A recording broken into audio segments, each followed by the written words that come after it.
অধ্যায় ৮। লোকমুখে শোনা গেল বারণাবতের গৃহদাহে কুন্তিসহ ৫ জন ছেলের মৃত্যু হয়েছে। এই সংবাদ শুনে কৃষ্ণ এবং বলরাম খুবই দুঃখ পেয়েছিলেন। ৬ বছর আগে মথুরাতে সকলে একসঙ্গে মিলিত হয়েছিলেন। তখন পঞ্চপাণ্ডবের সাথে কৃষ্ণের সুমধুর সখ্যের সম্পর্ক স্থাপিত হয়েছিল। এই মৃত্যু সংবাদ শুনে কৃষ্ণ হাহাকার করতে লাগলেন। হস্তিনায় পাণ্ডব হিতৈষী বলতে কৃষ্ণ একমাত্র বিদুরকেই মনে করতেন। তিনি বিদুরের সঙ্গে যোগাযোগ করার চেষ্টা করলেন। বিদুরের কাছ থেকে সত্য সংবাদটা অবিলম্বে জানতে হবে। গুপ্তচরের মুখ থেকে কৃষ্ণ যতুগৃহ দাহ সম্পর্কে সমস্ত গোপন খবর শুনলেন। তিনি জানতে পারলেন দুর্যোধন, দুঃশাসন প্রমুখ রাজকুমাররা পাণ্ডবদের বল বৈভবের কাছে বারবার পরাস্ত হয়ে আতঙ্কগ্রস্ত হয়ে যান। কিভাবে অসৎ উপায়ে পাণ্ডবদের বিনাশ সাধন করা যেতে পারে তা নিয়ে চিন্তাভাবনা করতে শুরু করেন। শেষ পর্যন্ত দুর্যোধন তার জন্মান্ধ ধৃতরাষ্ট্রের অনুমতি নিয়ে বারণাবতে এক যতুগৃহ নির্মাণ করলেন। বাইরে থেকে দেখলে মনে হবে এ বুঝি এক অত্যন্ত মনোরম আবাসগৃহ, কিন্তু সেখানে এমন কিছু পদার্থ থাকবে যা সহজেই আগুন ধরে যায়। শিব চতুর্দশী উৎসব উপলক্ষে বারণাবতে ১ মাস ধরে মেলা অনুষ্ঠিত হয়। সেই উৎসবের নাম করে ধৃতরাষ্ট্র কুন্তী সহ পঞ্চপাণ্ডবকে সেখানে পাঠিয়ে দেন। বুদ্ধিমান বিদুর পাণ্ডবদের বারণাবতে পাঠানোর উদ্দেশ্যে অবগত হয়েছিলেন। তিনি গোপনে পাণ্ডবদের সঙ্গে সাক্ষাৎ করে তাদের সব বিষয়ে অবগত করেন। ষড়যন্ত্র মতো যতুগৃহে পাণ্ডবরা থাকাকালীন আগুন ধরিয়ে দেওয়া হয়, কিন্তু বিদুরের কাছ থেকে সব কিছু শোনার পর পঞ্চপাণ্ডব এবং কুন্তী রাতের অন্ধকারে যতুগৃহ থেকে পালিয়ে গেলেন। দুর্ভাগ্যবশত সেখানে এক ব্যাধ রমণী তার ৫ পুত্রকে নিয়ে আশ্রয় নিয়েছিলেন।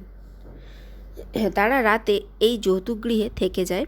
এই খবর কুন্তী বা পাণ্ডবদের কানে পৌঁছায়নি। পরদিন ভগ্নস্তূপের মধ্যে তাদের কঙ্কাল আবিষ্কৃত হল। সব কথা শুনে কৃষ্ণ আশ্বস্ত হলেন।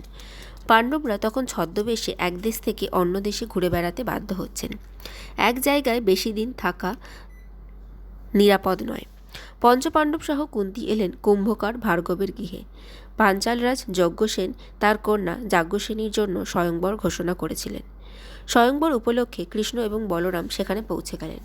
আসলে এক একটি স্বয়ংবর সভায় দেশের বিভিন্ন প্রান্তের রাজা রাজকুমাররা এসে উপস্থিত হন। কৃষ্ণের উদ্দেশ্য ছিল তাদের সকলের সাথে দেখা সাক্ষাৎ করা। এছাড়া পাণ্ডবরা এই স্বয়ংবর সভায় আসছেন কিনা সে বিষয়টিও জানা দরকার। পাঞ্চাল রাজধানী উপদনগরে অসংখ্য মানুষের সমাবেশ হয়েছে। সভার যথাযথ স্থানে অভ্যাগতদের আসন গ্রহণের ব্যবস্থা হয়েছে। ব্রাহ্মণবেশী পাণ্ডবরা ব্রাহ্মণদের আসনে গিয়ে বসেছেন। শেষ পর্যন্ত এই স্বয়ংবর সভায় অর্জুনকেই দ্রৌপদী যাজ্ঞসেনী তার স্বামী হিসাবে গ্রহণ করেন। তবে সেখানে এক দুঃখজনক ঘটনা ঘটে গিয়েছিল। মহাবীর কর্ণ যখন এগিয়ে এসে সরাসনের দিকে পৌঁছে গিয়েছিলেন, তখন জানা গেল তিনি সুতপুত্র।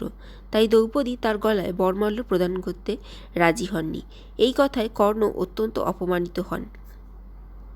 ব্রাহ্মণের ছদ্মবেশে বসে থাকা অর্জুন যখন শেষ পর্যন্ত মৎস্যের চক্ষু শরবিদ্ধ করেন, তখন উপস্থিত ক্ষত্রিয়রা ক্ষোভে রাগে ফেটে পড়েন। সবাই বিশৃঙ্খল অবস্থার সৃষ্টি হয়।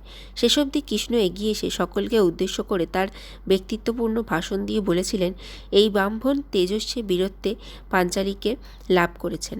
এনার দোষ কোথায়? ক্ষত্রিয়দের প্রথমে আহ্বান করা হয়েছিল, কিন্তু দুর্ভাগ্যের বিষয় তারা কেউই লক্ষ্যভেদে সমর্থ হননি। আর যদি এই ব্রাহ্মণরা অসমর্থ হতেন, তাহলে যাজ্ঞসেনীকে অবিবাহিত অবস্থায় দিন কাটাতে হতো। এক কন্যার পক্ষে এই অবস্থা কত অসহনীয় সেটা তো আপনারা অবগত আছেন। কৃষ্ণের এই যুক্তিপূর্ণ কথায় সকলে নতি স্বীকার করলেন। ছদ্মবেশী পাণ্ডবরা পাঞ্চালীকে নিয়ে গৃহে ফিরে এলেন। সেখানে আর এক অদ্ভুত ঘটনা ঘটে যায়। মাতা কুন্তী দেবী যখন জানতে পারলেন যে তার পুত্ররা ফিরে এসেছেন, তখন তিনি বলেছিলেন যা আনা হয়েছে তা ৫ পুত্র সমান ভাগে ভাগ করে নেবে।